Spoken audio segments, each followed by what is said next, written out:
시간 함께 하실 하나님의 말씀 마태복음 2장 7절로 11절까지 말씀입니다.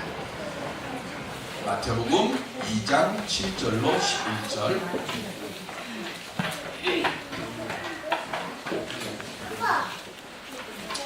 이에 헤롯이 가만히 박사들을 불러 별이 나타난 때를 자세히 묻고 너는 이르되 가서 아기에 대하여 자세히 알아보고 찾거든 내게 보하여 나도 가서 그에게 경배하게 하라. 박사들이 왕의 말을 듣고 갈새 동방에서 보던 그 별이 문득 앞서 인도하여 가다가 아기 있는 곳 위에 머물러 서 있는지라. 그들이 별을 보고 매우 크게 기뻐하더라. 집에 들어가 아기와 그의 어머니 마리아가 함께 있는 것을 보고 엎드려 아기께 경배하고 고배합을 열어 황금과 유향과 몰약을 예물로 드리니라. 메리 크리스마스. 메리 크리스마스. 주님 탄생하심을 축하하는 그런 예배 시간입니다. 많은 분들이 청와대 식사 초대를 받으면 잔뜩 기대를 하고 갑니다. 제가 아는 어떤 분도 청와대 점심 식사 초대를 받았습니다. 그래서 대통령이 사주시는 거니까 얼마나 잘 먹겠는가 해가지고 전날부터 굶고 자기네 배 꽉 채우고 오겠다고 아침도 굶고 뭐 이렇게 하면서 그 대통령 앞에 갔습니다. 근데 식사를 하고 난 다음에 전화가 왔습니다. 목사님 밖에서 좀 뵙죠. 그래서 갔더니 도저히 배가 고파서 못 있겠다고. 나중에 알고 보니까 김영삼 대통령 시절 때 청와대에서 식사를 하고 왔는데 진짜로 칼국수 하나 달라고 하더랍니다. 그래서 너무 배가 고파가지고 도저히 못 있어서 안 되겠다고 밥을 같이 먹자고 연락이 온 적이 있습니다. 사람들은 기대가 크면 그 기대가 큰 만큼 뒤에 오는 신랑도 사실은 아주 커요. 오늘 성탄절에 사실은 아주 큰 실망을 한 두 글이 있습니다. 누군가 하면 우리 주보 표지에도 나오고 우리 어린이들이 연극할 때 맨 앞에 등장했던 세 명의 사람들을 얘기를 했습니다. 누구죠? 동방 박사. 수천리 떨어져 있는 곳에서 하늘에 별이 떴는데 별을 보고 미래를 예견하고 예측하는 사람들인데 별이 보니까 분명히 왕의 별이 하늘에 떴습니다. 그래서 그 수천리의 길을 멀지 않고 지금 왕으로 오신 분을 만난다고 찾아왔는데 한참 오다 보니까 갑자기 하늘에서 별이 사라져버립니다. 별이 사라져버리니까 어떻게 됩니까? 처음 당황했습니다. 당황을 하니까 어떻게 됩니까? 당황하면 포기를 하고 갈 수 있는데 동방박사들은 지금 수천리를 걸어온 지금 이 상황에서 당황했다고 실망했다고 돌아갈 수는 없습니다. 그 속에서 뭘 합니까? 자신들이 할 수 있는 방법을 찾습니다. 그게 뭐냐면 분명히 왕이 태어난 별이니까 어디에서 태어날 거라 생각을 했을까요? 예루살렘 궁에서 태어났을 것이다 생각을 하고 궁으로 찾아갑니다. 그리고는 여기 왕이 태어났는데 어디에 있는지 혹시 아십니까? 라고 묻습니다. 왕궁에 발칵 뒤집혔습니다. 그때 왕은 세습하는 왕이 아니라 군봉왕입니다. 로마 정부의 마음에 들지 않으면 언제든지 왕을 갈아치울 수 있는 그런 상태의 왕입니다. 그런데 지금 이 땅에 새로운 왕이 태어났다고 하니까 헤롯과 그에 따르는 추종하는 사람들은 당황할 수밖에 없습니다. 고객님 당황하셨습니까? 라고 묻는 그것처럼 지금 헤롯이 당황한 거예요. 그런데 그들은 당황하면서 뭘 생각을 합니까? 누군가가 태어났는지는 모르지만 그 왕이라고 태어난 아이를 죽일 계략을 생각합니다. 동방박사들은 당황했지만 그들은 뭘 했습니까? 자신들이 찾는 왕을 끝까지 찾아서 경배하려고 합니다. 당황은 똑같이 했는데 그 당황을 풀어가는 방법이 달라요. 그리고 그 당시에 예언을 알고 있던 대제사장이랑 서기관들이 예언대에 보면 베들레헴에 태어난다고 하니까 베들레헴일 겁니다 라고 이야기를 합니다. 베들레헴은 예루살렘의 위성도시입니다. 우리식으로 얘기하면 지금 이쪽에 서울 쪽의 위성도시는 뭐 새로 만들었던 의도적으로 만든 것이 일산, 분당 뭐 이런 것처럼 베들레헴도 예루살렘의 그 의식적으로 만들어 놓은 위성도시예요. 예루살렘 땅에서 한 8km쯤 떨어진 곳에 있는 겁니다. 그래서 베들레헴이라고 하는 빵 굽는 집이라고 하는 그 마을에서 아마 태어났을 거다. 그래서 그곳으로 갑니다. 그런데 예루살렘에서 베들레헴으로 가는 길 중에 놓쳤던, 안 보였던 별이 다시 보입니다. 그리고는 그 별을 따라서 갔는데 두 번째로 동방박사들이 또 당황하는 일, 그죠? 고객님, 당황하는 일이 또 만나게 됩니다. 그게 뭡니까? 어디에서 별이 멈췄어요? 마구간에서 별이 멈췄습니다. 왕이 태어날 거라고 생각을 하고 수천 길을 걸어왔는데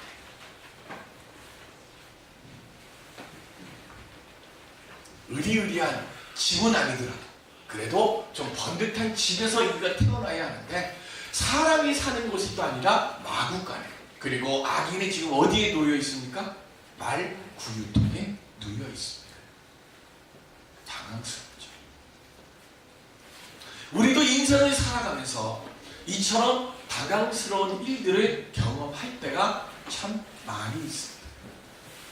그럴 때 우리는 어떻게 해야 할까? 저는 오늘 동방박사들의 모습을 통해서 그 은혜를 함께 나누어 보고자 합니다. 동방박사들은 그 당황스러운 상황 속에서 그곳에 계신 하나님을 보았습니다. 많은 사람들이 잘 되고 잘 풀려나갈 때 하나님께서 나와 함께 하시기 때문이라고 이야기를 합니다. 그러면 일이 내 생각대로 잘 풀려나가지 않을 때는 그럼 하나님께서 안 계시기 때문에 그렇습니까? 하나님이 계시든 안 계시든 일이 풀리고 안 풀리고 그게 차이가 납니까?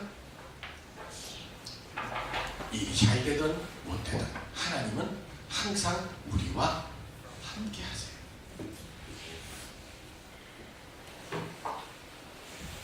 요셉이 노예의 애굽으로 노예에 팔려갈 때, 그리고 억울한 누명을 쓰고 감옥에 갇힐 때, 성경은 딱 한마디 말씀이 더해져 있습니다. 뭐라고 써 있습니까?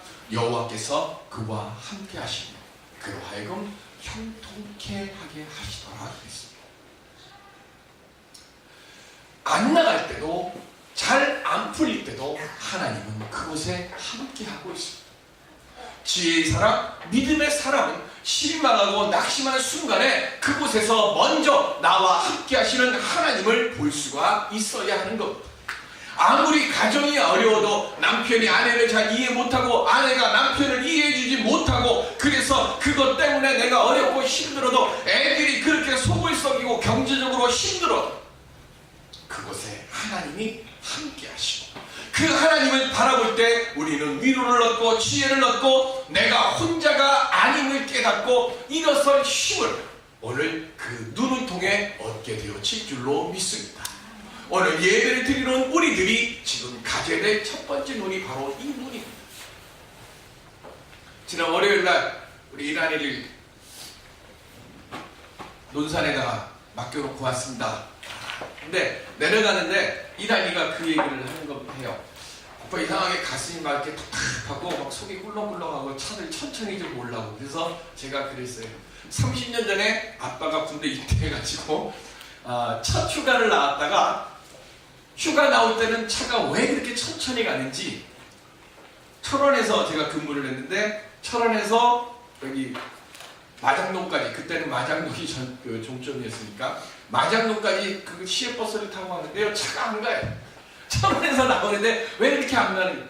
휴가를 마치고 부대로 들어가는데 저는 버스가 아니라 제트기 타고 가는 줄 알았어요. 왜 이렇게 차가 좀 샥 하고 가는지. 그런데 그때 저는 차멀미를 안 하는데 휴가에서 들어가는 때 차멀미를 하더라고요. 제가 우리 아들한테 그 얘기를 했어요. 아빠도 30년 전에 나랑 똑같았어. 가기 싫은 거 가게 되면 그렇게 끌려가는 것처럼 되잖아. 내가 인생이 힘들고 어려운 일을 만날 때는요, 왜 이렇게 시간도 빨리 가고, 그리고 나를 힘들게 하는 사람들이 왜 그렇게 막 온통 전부 다 눈에 보이는 사람들이, 그리고 일어나는 일들이 전부 다 나 힘들게 하고 나 어렵게 하고 내 발걸음 자꾸 가로막고 그런 사람들만 눈에 막 보여요. 안 된다고 생각하면 안 되는 일들이 더 많아지고, 힘들다고 하면 힘들게 하는 사람들이 더 많이 보이는 거예요.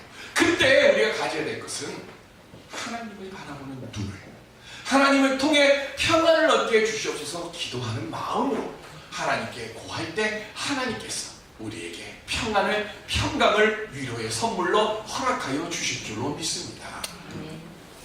동방박사들이요, 그 단호하는 마음으로 그래도 하나님께서 나와 함께 하심을 믿고 그 아기를 바라보는 거예요. 마음 속상할지 모르지만 그래도 그 아이를, 누워있는 아기를 보고 어떻게 했는가 하면 오늘 성경에 보시면 경배를 했어요. 아기에게 경배를 합니다. 비록 지금 내 눈에 보이는 아기는 초라하고 형편없는 애예요. 사람이 누워있는 거기에 있는 것도 아니고 구유통에 앉아가지고 누워서 거기에 지금 있는 그 아이, 초라한 모습이지만 그러나 지금 그 자리에 함께 하시는 하나님의 뜻을 이 동방박사들은 보았습니다. 그리고 지금의 모습과 지금의 상황에 낙심하지 않고 경배를 하며 귀한 보물을 아기께 드립니다. 내 부모가 초라해 보이고 아기도 형편없는 곳에 태어났으니까 우리들이 가지고 온 황금과 유향과 몰약의 이 귀한 거 여기서 우리 조금씩 떼서 줍시다, 그런 법도 한데 그러지 않았습니다. 그들은 자신들이 가지고 온 그 모든 것을 하나님께, 그리고 그 아기 예수께 기쁨으로 드렸습니다. 아낌없이 준비한 모든 것을 감사한 마음으로 드렸습니다. 그런데 그걸 드릴 때 뭘 했어요? 성경에 보시면 보배함을 열었다고 했습니다. 그 보배함 속에는 무엇이 들어있습니까? 보배함 속에는 황금과 유향과 몰약만 들어있습니까? 오늘 여러분들 헌금들을 가지고 오셨어요. 봉투 속에 뭘 담으셨습니까? 돈만 담으셨습니까? 수천 리 길을 걸어오기 위해서 그들이 보배함을 열고 그곳에 황금과 유향과 몰약과 함께 넣은 것이 있습니다. 그게 뭡니까? 경배의 마음과 정성의 마음. 그들이 보배함을 열었습니다. 비록 그들의 눈앞에는 초라하고 작고 보잘것없는 그 마구간과 그 구유에 누워있는 아기가 보이지만, 그러나 그들이 그 보배함을 열었을 때는 황금과 유향과 몰약보다 더 귀한 것, 그들이 왕으로 오신 그 아기께 드리고자 그 정성을 가득 담은 그 마음, 그 보배함과 함께 열릴 때 그 세 가지 예물 위에 더하여졌고, 그 더하여진 그것이 하나님이 기뻐 받으시는 아름다운 예물이 되어진 줄로 믿습니다. 오늘 그들은요, 그 세 가지의 보물을 드리고 무슨 혜택 받으려고 하지 않았어요. 그들은 그저 기쁜 마음으로 왕의 오심을 축하하고 싶은 마음만 가지고 그 먼 길을 오면서 수고와 정성을 다해서 그것을 아기 예수께 드렸습니다. 성탄 예배를 드리러 오늘 지금 이 시간 우리들은 어떤 정성을 마음에 담고 그리고 내 보배함을 품고 이 자리에 오셨습니다. 주님을 만나러 오는 순간 시간입니다. 사랑하는 교회 여러분, 보배함에 내 기쁨의 정성과 수고와 사랑을 담아서 주님께 드릴 수 있는 우리 모두가 될 수 있기를 주의 이름으로 기원드립니다. 주님이 기뻐 받으시는 것은 우리가 드리는 물질이 아니라 그 물질을 가지고 오는 우리의 귀한 정성이고 우리의 귀한 사랑인 줄로 믿습니다.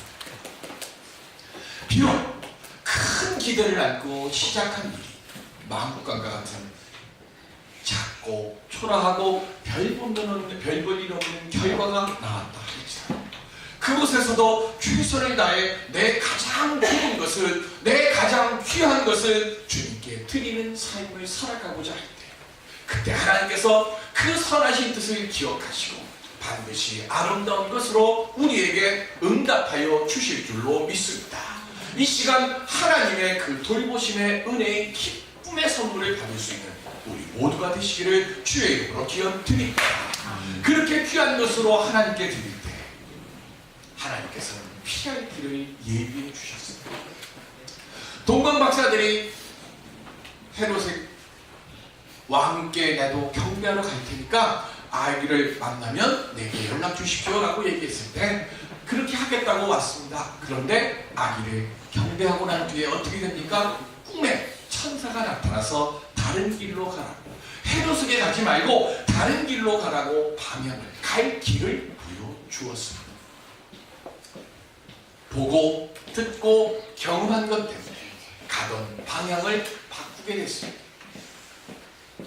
비록 마국간과 같은 곳에 있다 할지라도 내가 신령과 진정을 다해 하나님께 경배하고 예배드리며 하나님께서 새로운 은혜 처소로 가는 길을 우리들에게 알려주실 줄로 믿습니다.